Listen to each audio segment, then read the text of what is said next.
Hi friends, it's Katie Steinberg here, and I have this week's message from Missing Peace for you. Sorry for being away. Some of you may have noticed it's been a couple weeks, and I had some travel and some other things taking me away, so we are back together again.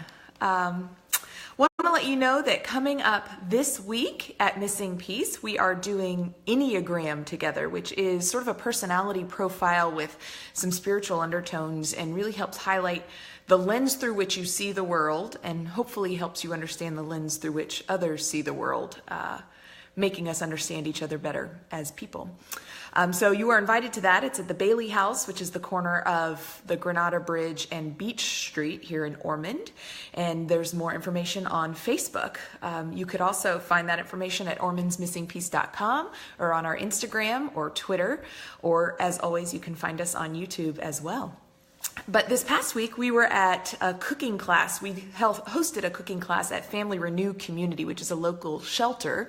And we planted a garden there several weeks ago. And then a couple of weeks ago, we collected some spices and things to stock their kitchen. And then this week, we did a cooking class that incorporated some of what they're growing and the spices that we brought, and hopefully equipping them to create healthy meals, even on a budget. So what I will share with you this week is the message I shared with them before the cooking class. Nourishment, food, a meal. It's one of the most essential needs for us to survive. More important than shelter, more important than relationships, more important even than the new iPhone. Is it any wonder that without appropriate nutrition, we struggle to get anything else right? Whether that's decision making or connecting with others or any of our regular functions. But food is even more than that. Eating is a sacrificial act. Something else had to give up its being for us to consume it. Or when another creates a meal for us, they are giving up some of these vital building blocks, an essential need for the sake of another and relationship with another. Perhaps that's why the Christian faith connects this essential act so deeply with its overarching narrative. Jesus' first miracle is a dinner party, a wedding feast to be exact. If you don't know the story, he was in charge of the wine. And in one of the most well-known stories of the Bible, thousands have gathered to listen to this teacher. And when it comes mealtime, there is only a couple of fish and bread. But through the miracle of breaking bread together and sharing a little of what each had, they were all fed with leftovers. And on the other bookend of the Jesus narrative is a meal, the last thing Jesus does with his disciples, his friends, before he's executed, before he is sacrificed for his cause. So doesn't it make sense that this sacrificial act of giving up some of your own essential needs for the good of another would be attached to these last moments before he gives up his life for the sake of his mission of peace and hope and goodness and love? For those of us who have never worried about food security, where our next meal will come from, it may be a bigger leap to understand what it means to share a meal with someone. Most of us know that we can just go to the store if we run out of food, but that's not true for everyone, not by a long shot. Over 3 million people in Florida struggle with food insecurity. That's nearly 1 in 5. And shockingly, the rate is higher among children. This isn't just some figurative metaphor for many of our neighbors. This is life and death.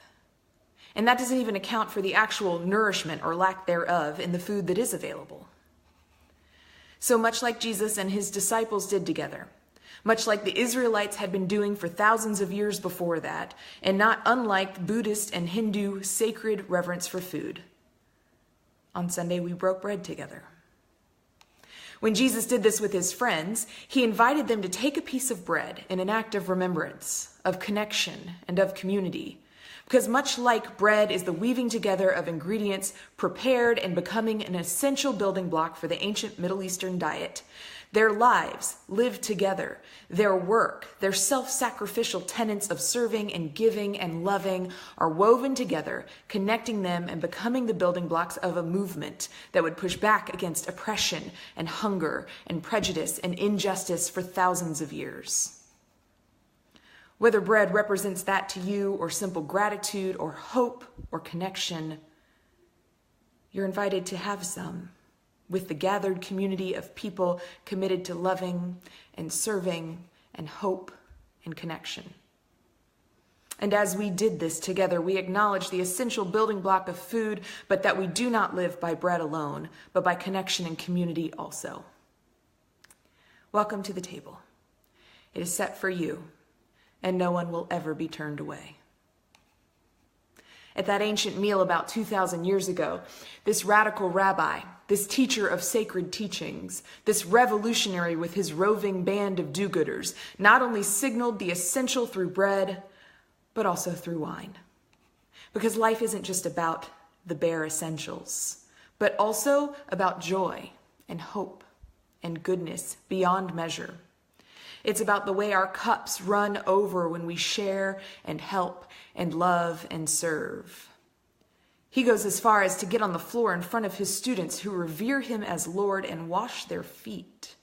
An act of servitude, of sacrificing his powerful station of rabbi and stepping into the role of slave. Thus calling to anyone who would follow him to set aside the power of their station as teacher or preacher or leader and to serve. And so he poured them all wine. And then a hope, a charge, if you will, that every time we sit down to a meal, may it be about more than food. May it be about the vast network of people who made the meal possible through planting, growing, harvesting, transporting, stocking, and preparing it. May it be about the way we are all the same, all connected through the essential act of eating and the ancient rite of doing it together. May it be about sacrifice and serving and hoping and loving in ways that are as tangible as bread on your tongue and wine in your mouth. That we may never forget how sacred this one beautiful, crazy life is. Amen.